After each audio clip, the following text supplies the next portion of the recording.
ঝুরঝুরে fried rice কার না ভালো লাগে? জানি রেস্টুরেন্টের থেকেও দারুণ হয়েছে। সত্যি বলছি অনেস্টলি আমি কিন্তু চিকেনটাও খেয়ে দেখেছি, সেটাও দারুণ হয়েছে।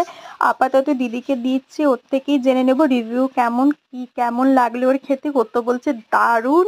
ও একটু ক্যামেরার সাই তার জন্য আসলো না। যাই হোক, চিকেনটা রিভিউটা আমি আগে এই কারণেই দিতে পারছি, মা যখন কষাচ্ছিল চিকেনটা আমি তখনই একটু বাটিতে নিয়ে খেয়েছি। এরকম কারা কারা করো? এদিকে জানো, আমারটা আমি নিয়ে ফেলেছি, একটু ভিডিও ক্লিপ নিচ্ছিলাম। আজকে আমার দিদি আমার জন্য এই ফোনটা এনে দিয়েছে, এটা দিয়ে এবার থেকে ব্লগিং করব আর তোমাদেরকে দেখাই। এদিকে একটা রূপোর ব্রেসলেটও কিনেছি। এই কুমড়ো গাছটা ছবিটা অনেকদিন আগে সেটা আমি তুলেছিলাম, সেটাই শেয়ার করলাম। কারণ একটাই, আমাদের কুমড়ো গাছটা ছাদে এসে দেখি কুমড়োটা পড়ে গেছে। এটাই মনটা খারাপ লাগছে, এদিকে পুরো থেতলেও গেছে, কি করে হয়েছে জানি না।